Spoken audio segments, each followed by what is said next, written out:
Vamos iniciar hoje uma série de pregações intitulada Louvor e Fé. Essa série nós vamos meditar em alguns salmos, começando no Salmo 144, e aí vamos em sequência durante esse mês de janeiro, até o último domingo de janeiro. Então nós vamos no 144, 145, 146 e 147, e aí encerraremos essa série. Todos esses salmos são salmos de louvor, e também salmos que os salmistas expressam a confiança no Deus Todo-Poderoso. O tema desta noite é a felicidade dos que são do Senhor. A felicidade dos que são do Senhor. E nós vamos para o Salmo de número 144. Você pode abrir a sua Bíblia no Salmo de número 144. O texto diz: Salmo de Davi. Bendito seja o Senhor, rocha minha, que treina as minhas mãos para a batalha e os dedos para a guerra. Ele é a minha misericórdia. Em algumas versões está: Ele é o meu aliado fiel e a minha fortaleza, meu alto refúgio e o meu libertador, meu escudo, aquele em quem confio e quem me submete ao meu povo. Senhor, que é o homem para que dele tomes conhecimento, e o filho do homem para que o estimes? O ser humano é como um sopro, os seus dias são como a sombra que passa. Abaixa, Senhor, os teus céus e desce, toca os montes para que fumeguem, manda relâmpagos e dispersa os meus inimigos, arremessa as tuas flechas para fazê-los fugir, estende a mão lá do alto, livra-me, salva-me das muitas águas e do poder de estranhos, cuja boca profere mentiras e cuja mão direita é a mão direita da falsidade. A ti, ó Deus, entoarei um cântico novo, na lira de 10 cordas te cantarei louvores. É Ele quem dá aos reis a vitória, quem livra o seu servo Davi da espada maligna. Livra-me e salva-me do poder de estranhos, cuja boca profere mentiras e cuja mão direita é a mão direita da falsidade.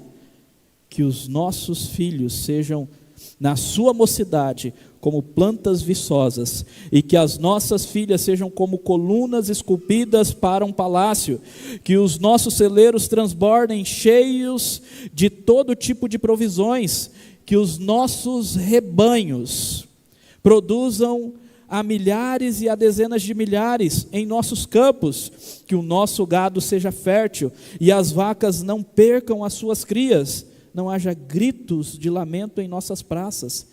Bem-aventurado o povo a quem assim sucede. Sim, feliz é o povo cujo Deus é o Senhor. Feliz é o povo cujo Deus é o Senhor. Vamos orar mais uma vez? Senhor, obrigado a Deus, muito obrigado por essa palavra. Nos dê entendimento, aplica em nossos corações, nos dê certeza da tua vontade, em nome de Jesus, amém. Eu quero iniciar esta noite com algumas perguntas. A primeira é essa: você se considera uma pessoa feliz, alegre e abençoada? Não só feliz e alegre, mas também abençoada. Esse salmo diz respeito a isso. O último versículo é dito dessa forma: bem-aventurado. Bem-aventurado é muito feliz, mas não só um muito feliz, é um muito feliz e abençoado. É um termo difícil de traduzir, por isso que é dito bem-aventurado. Uma pessoa bem-aventurada nas Escrituras Sagradas é uma pessoa abençoada por Deus e por isso muito feliz. Muito feliz é o povo cujo Deus é o Senhor. Como está o seu coração? Pensa aí um pouquinho. Há gratidão em seu coração ou murmuração e reclamação? Meus irmãos, eu estou pregando para mim. Vocês sabem disso, eu prego antes para mim. Às vezes o nosso coração é tão cheio de reclamações, murmurações. A gente começa a ver as coisas. Sim, o nosso país é uma calamidade. E isso vai trazendo tanta reclamação em nosso coração. Como que está o seu coração? Eu me lembro de uma oportunidade, numa crise de adolescente, eu estava sentado lá na frente da igreja, a igreja presbiteriana de Costa Marques, Rondônia, longe, e lá eu estava sentado, à frente da igreja tinha um degrauzinho, eu estava sentado naquele degrauzinho meio triste ali, e passou um dos poucos professores que eu tinha naquela época, que era evangélico. E ele me olhou assim, e ele virou para mim e perguntou: o que está acontecendo? E eu falei: não, estou aqui, está tudo tranquilo. Aí ele pegou e falou esse versículo para mim: olha, Jones, um coração alegre embeleza o rosto. Um coração alegre aformoseia o rosto. Algumas versões mais antigas. Mas com a tristeza do coração, o espírito se abate. Busque essa alegria do coração. Como que está o seu coração? Esse salmo tem muito a falar sobre nós, ou para nós, sobre esse assunto. E olha só que interessante, tem um cântico infantil que nós cantamos, e a pergunta é: será que esse cântico é bíblico? Olha só: o coração do menino, ou da menina e do menino, que tem Jesus, é diferente. Não é triste, nem zangado, aborrecido ou assustado, mas é feliz e sorridente. Na versão lá de casa mas é feliz e mostra os dentes a última vez. Nós cantamos isso para as crianças. Será que isso é verdadeiro? Se é verdadeiro para a criança, por que não para nós? O que esse salmo tem a nos ensinar sobre alegria e felicidade daqueles que têm o Senhor? Vamos caminhar? Bom, rapidamente o contexto desse salmo. O contexto é muito simples. Este salmo ele foi composto por Davi. Está aí na primeira frase, que é o título do salmo, e essa frase vem do original. Salmo de Davi. Então esse salmo foi composto por Davi. E ele tem expressões semelhantes ao Salmo 18, cuja ocasião, do Salmo 18 no caso, foi a libertação de Davi das mãos de Saul. Contudo, este salmo, apesar de ter várias citações, ou várias referências, ou várias expressões semelhantes ao Salmo 18, ele contém ênfases diferentes e afirmações também diferentes. Por exemplo, o Salmo 18 é um salmo o tempo todo triunfante. É um salmo o tempo todo que Davi está louvando e triunfando por causa da sua vitória em relação a Saul. Este salmo não. Este salmo tem o momento que ele traz o seu triunfo, mas tem um momento de prece. Mostra que ele está angustiado, que ele está precisando do socorro do Senhor. Este é um louvor, mas também uma oração, uma súplica de confiança. Então, este salmo nos mostra a maneira que ele foi composto, que a ocasião poderia ser outra e não aquela. Contudo, nós não sabemos exatamente qual é a ocasião da escrita. Nós sabemos que Davi, como rei, ele sempre teve muitos inimigos. E algumas expressões desse salmo só serão entendidas, algumas expressões só serão entendidas se nós tivermos em mente o fato de Davi ser rei, como quando diz que ele treina as mãos para a batalha. Por quê? Porque Davi era rei e ele tinha que sair à batalha. Ele saía à guerra. Aquela época era uma época de muitas guerras. Ele tinha que proteger as suas fronteiras. E por isso o Senhor o treina para isso, o Senhor dá força para isso, o Senhor conduz Davi como rei. Neste salmo, então, o salmista louva a Deus e expressa sua fé e confiança na proteção do Senhor. Há um misto de louvor e súplica neste salmo. Louvor e súplica. O Salmo 144, portanto, é uma composição de louvor e fé. Olha a temática da nossa série. Uma composição de louvor e fé, que encerra lembrando a todos das bênçãos pactuais do Senhor, prometidas ao seu povo, conforme Deuteronômio 28, 1 a 14. Um texto que nós vamos ler já mais no final. Mas, a partir aqui do versículo 12, o salmista, ou este salmo, Davi compõe este salmo, trazendo aqui uma lembrança ao povo das bênçãos que Deus prometeu ao próprio povo lá em Deuteronômio. Bênçãos pactuais. Isso é maravilhoso, porque ele relembra algo que Deus com firmeza prometeu ao povo. Nós vamos ver todos esses detalhes. Bom, então esse salmo ele fala sobre a felicidade dos que são do Senhor, porque é assim que ele se encerra. Ele diz: bem-aventurado o povo a quem assim sucede. Sim, feliz é o povo cujo Deus é o Senhor. Felicidade do povo que tem o Senhor. Felicidade daqueles que são do Senhor. 3 coisas nós vemos aqui: que aqueles que têm o Senhor são felizes, pois o Senhor os protege com o seu amor leal. Porque o Senhor os protege com o seu amor leal. Versículos 1 a 4. Já aí no primeiro versículo nós vemos algumas expressões que nos mostram essa proteção do Senhor, essa segurança que o salmista tem no Senhor. Como por exemplo, essa primeira expressão que vem depois da declaração de louvor, que Deus é a minha rocha, a nossa rocha. Olha só, ele começa louvando: bendito seja o Senhor. Mostra que esse salmo é um salmo de louvor. Bendito, adorado seja, louvado seja, o seu nome deve ser bendito, elogiado, glorificado, exaltado, porque Deus é bendito, Deus é maravilhoso. Bendito seja o Senhor, rocha minha rocha, essa mesma rocha que nós cantamos na música, essa mesma rocha que o Danilo falou sobre aquele que ouve as palavras do Senhor Jesus Cristo e as pratica, é comparado ao homem que firmou a sua casa, que fundamentou a sua casa na rocha, e vindo o vento, vindo a correnteza, vindo a tempestade, vindo as águas, essa casa não caiu, e a rocha é Cristo. Não tenham dúvida, Cristo é essa rocha, Cristo é a nossa fortaleza.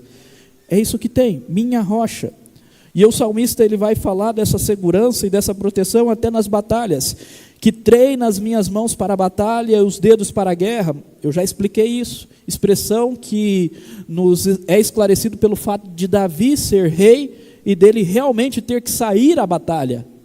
Então por isso ele diz dessa forma: ele é a minha misericórdia. Ele continua: minha fortaleza.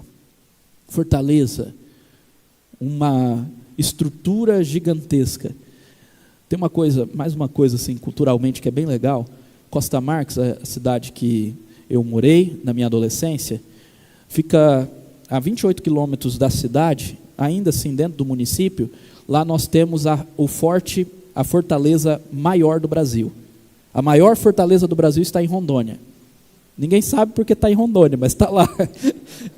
E essa fortaleza, ela é mais ou menos do tamanho do estádio do Serra Dourada. É muito grande. E toda vez que eu vejo essa palavra fortaleza, eu me lembro desse forte lá. Gigantesco, altíssimo. 4 pontas. Nas 4 pontas, ali ficavam aqueles que iriam vigiar. Locais para colocar os seus canhões.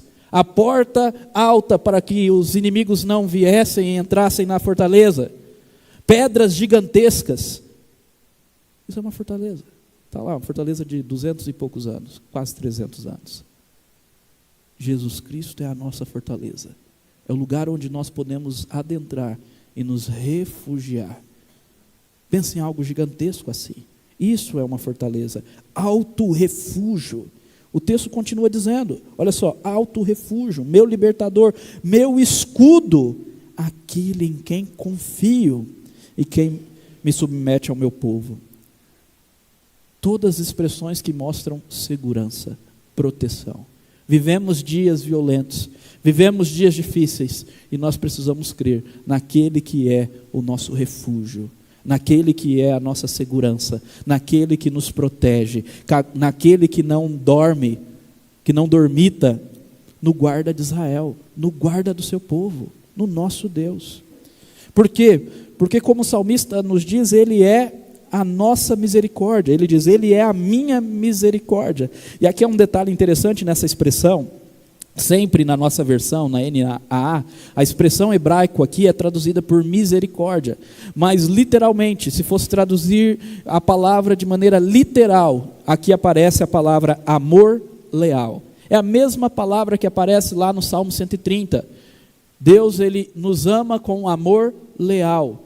Reflete a lealdade do Senhor para com seu povo, a fidelidade do Senhor para com seu povo. Por isso que a NVI traduz como aliado fiel.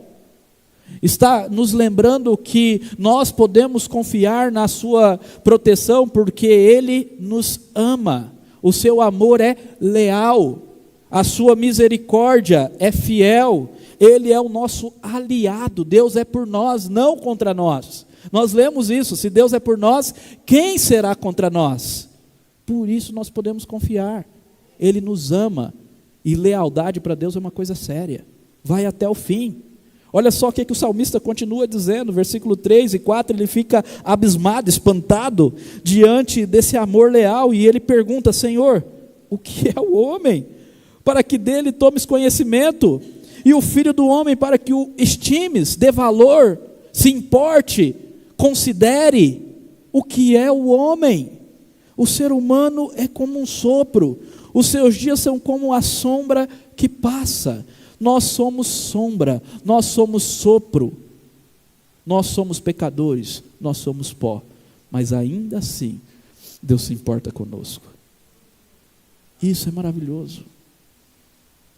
O amor leal, a fidelidade do Senhor faz com que Ele se importe com criaturas tão pequenas como nós, com seres pecadores, falhos, pó. Ele se importa, Ele nos ama e Ele se atenta a nós. Por isso que são felizes aqueles que são do Senhor, pois o Senhor os protege com seu amor leal. Segundo lugar, são felizes pois o Senhor os salva, liberta e dá a vitória. 3 expressões que aparecem agora na porção que se segue, a partir do versículo 5. Uma vez que o salmista reconhece o amor de Deus, então ele vai clamar. O salmista clama pelo socorro que vem do Senhor. Olha só: abaixa, Senhor, os teus céus e desce. Mais uma ênfase maravilhosa da graça. Deus, Ele vem ao nosso encontro. Deus, Ele desce dos céus e se importa tanto com pecadores que Ele mesmo se encarnou. Claro que o salmista aqui, ele está lembrando de um outro evento.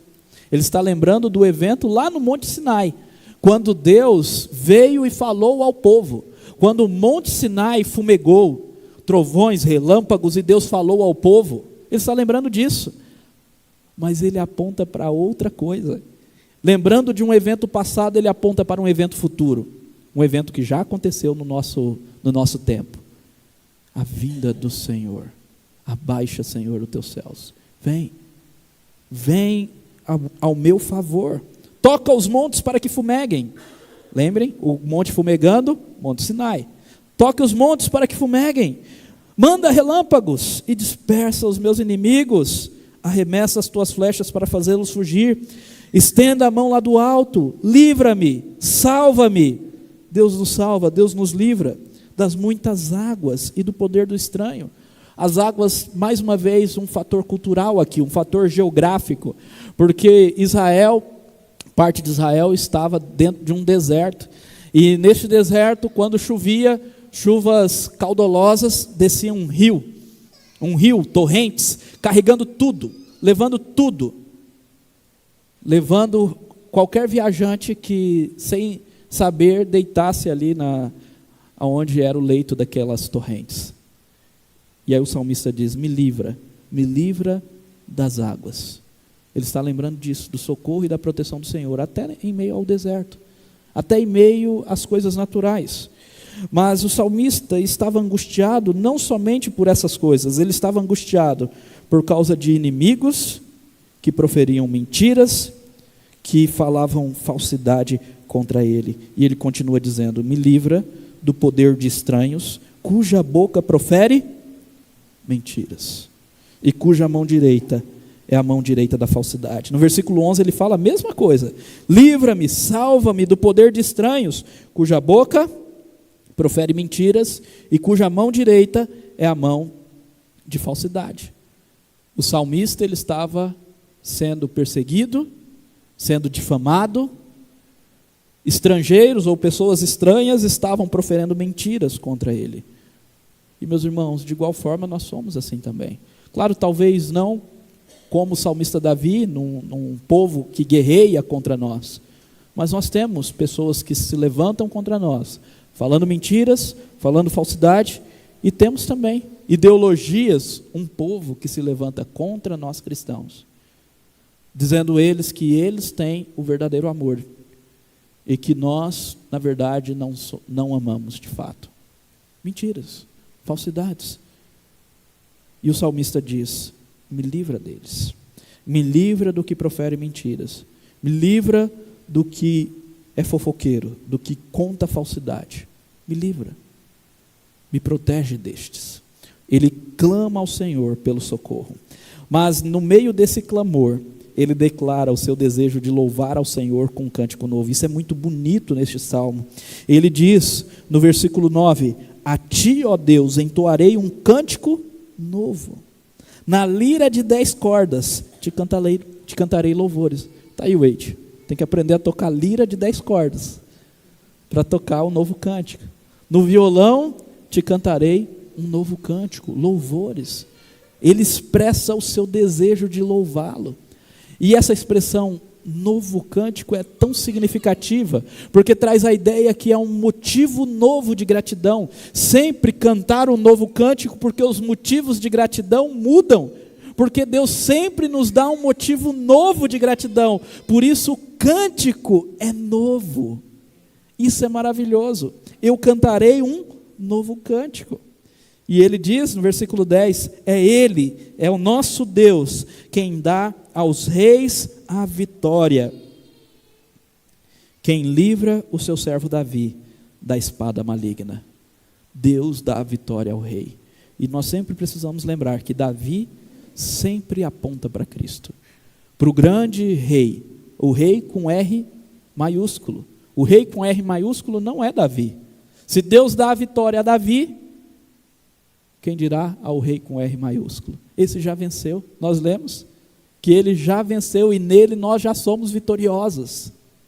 Por isso que aqueles que têm o Senhor já têm a vitória, porque sempre o Senhor concede vitória ao rei dos reis, e ele já venceu, e por isso que nós, seus súditos, temos a vitória. Isso é maravilhoso, isso é gigantesco. Nós podemos confiar, o Senhor nos salva, nos liberta e nos dá a vitória. Em terceiro lugar, são felizes, pois o Senhor os abençoa com abundância. A felicidade dos que são do Senhor também está nas bênçãos que o Senhor dá, na provisão. E olha só a provisão. A partir do versículo 12, nós temos aqui declarações de bênção. E aqui remete àquele texto que eu já mencionei, Deuteronômio 28. Olha só o versículo 12. Que os nossos filhos sejam na sua mocidade como plantas vistosas, e as nossas filhas sejam como colunas esculpidas para um palácio. Duas ênfases aqui. A primeira ênfase é que eles crescerão, se desenvolverão, plantas viçosas, terão força, darão fruto, serão fortes. E a segunda ênfase é a ênfase do destaque, de serem destacados de maneira gloriosa, da beleza, como colunas esculpidas. Imagina a coisa linda que é uma coluna bem esculpida, dentro de um palácio. Algo que se destaca, algo que é glorioso, algo que é belo. Por isso ele fala às filhas, que as nossas filhas sejam como colunas esculpidas, de beleza, de glória, de destaque, porque é do Senhor. Olha que coisa maravilhosa. E essa bênção, ela continua.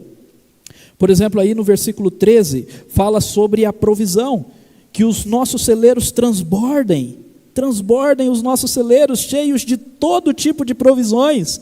Não é essa a nossa vontade nesse ano? Nós clamamos isso a Deus. Deus, por favor, que não nos falte. Venha prover sobre as nossas famílias, sobre a igreja. Ainda mais num ano em que nós temos tantas perspectivas ruins financeiras por causa do governo, mas o Senhor que é o nosso rei, e não esse governo. Por isso nós podemos confiar na provisão do Senhor. Que os nossos celeiros transbordem, cheios de todo tipo de provisão. Que os nossos rebanhos produzam a milhares e dezenas de milhares em nossos campos. Que o nosso gado seja fértil e as vacas não percam as suas crias. Aleluia. Bênção divina resultará em provisão abundante de todo tipo. Quer ver isso lá em Deuteronômio? Abra aí comigo. Esse texto eu não trouxe nos slides. Volte um pouquinho Deuteronômio é o 5º livro da Bíblia. Deuteronômio, capítulo 28, nós vamos ler os versículos 1 a 14.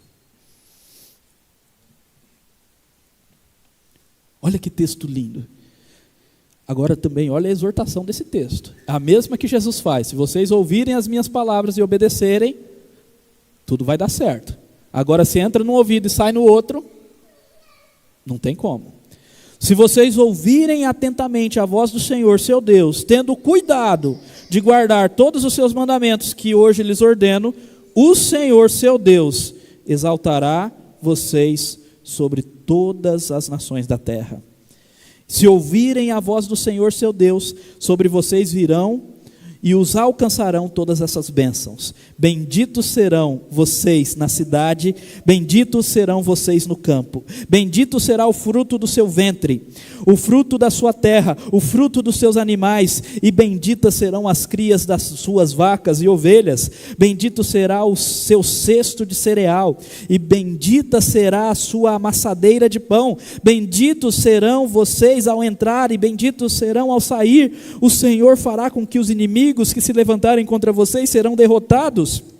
Na presença de vocês, eles virão contra vocês por um caminho, mas fugirão da presença de vocês por 7 caminhos. O Senhor determinará que a bênção esteja nos seus celeiros e em tudo o que colocarem a mão.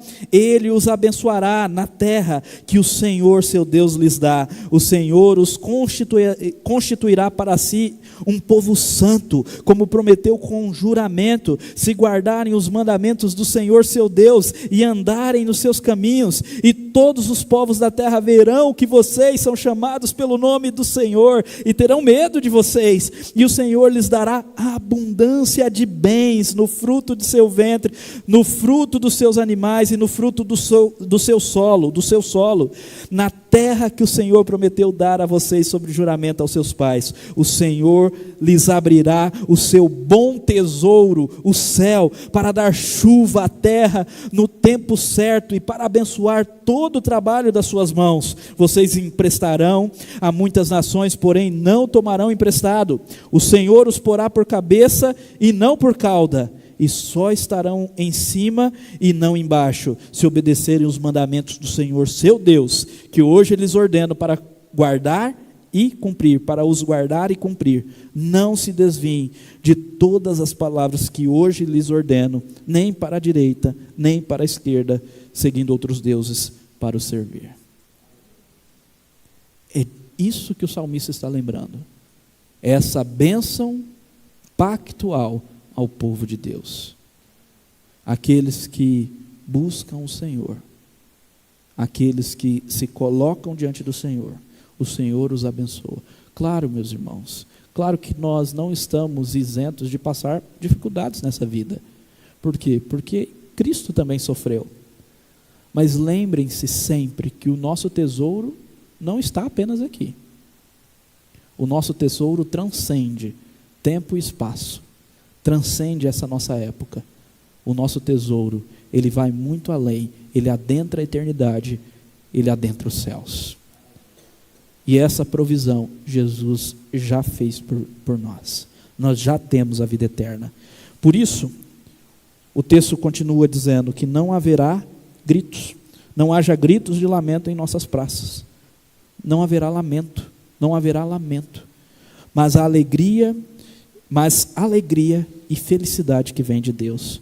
Bem-aventurado o povo que assim sucede. Sim, feliz é o povo cujo Deus é o Senhor.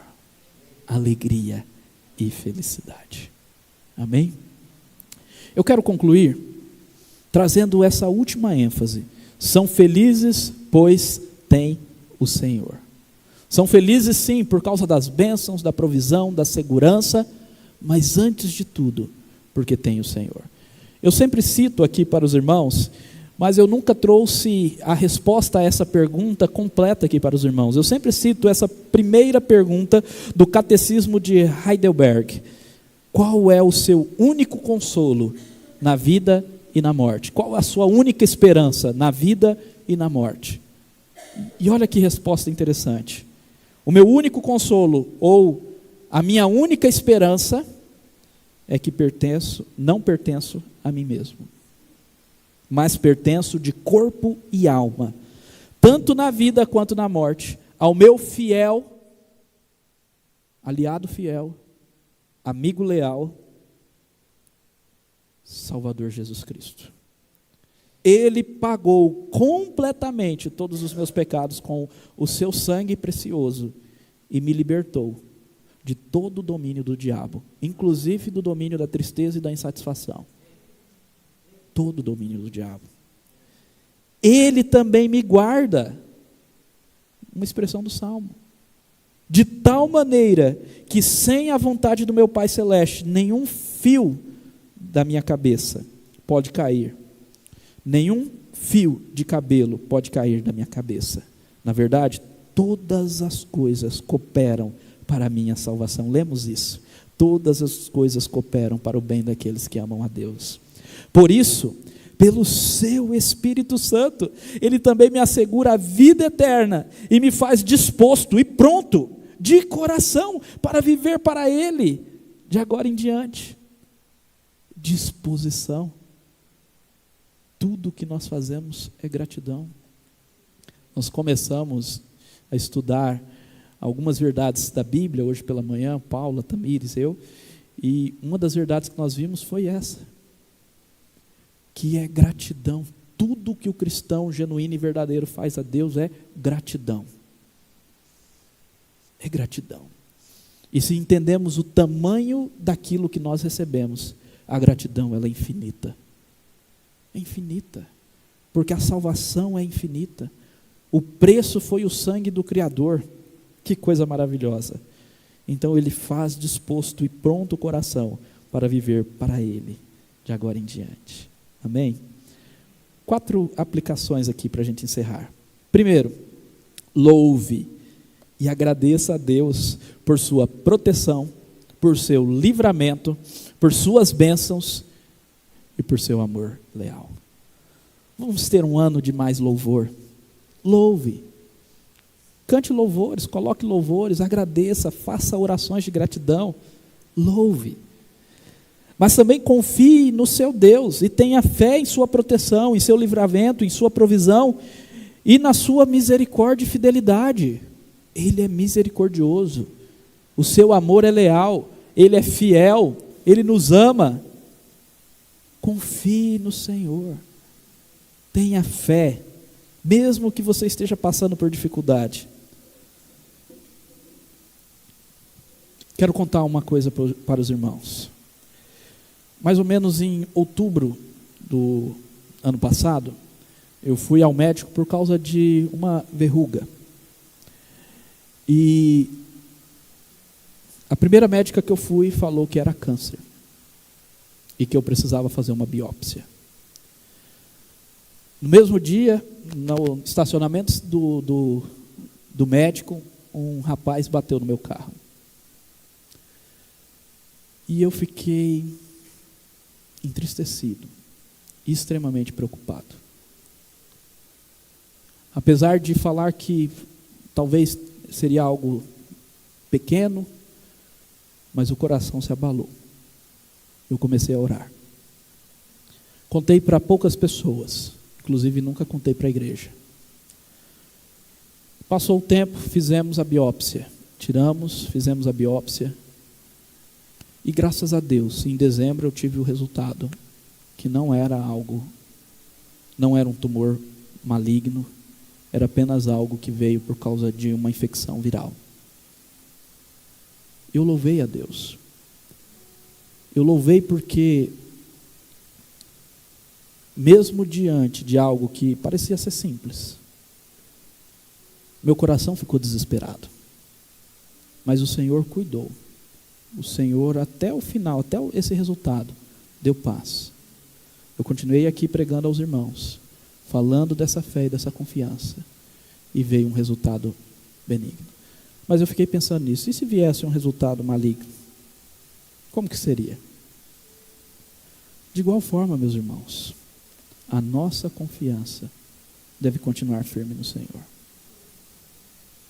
Nós precisamos continuar crendo. sabendo que o Senhor é o nosso Deus. E não ter dúvida disso. Eu sei que eu também erro nisso daqui. E por isso eu estou falando para os irmãos. Não seja um murmurador. Não seja um reclamador. Não seja aquela pessoa que só reclama. Busque a alegria do Senhor. E demonstre que você é feliz por ter Jesus. Se Jesus é o seu Deus, se a alegria do Senhor é a sua força, mostre isso. Um coração alegre aformoseia o rosto. O coração do menino e da menina que tem Jesus é diferente. É alegre, é sorridente. Peça a Deus o renovo. Meus irmãos, como eu estou pedindo, Senhor, tira o cansaço. Renove o nosso coração. Em nome de Jesus, faça um compromisso firme com o Senhor, de neste ano de 2024, encher o seu coração de louvor a Deus, de gratidão e de fé. Em nome de Jesus. Curva sua cabeça.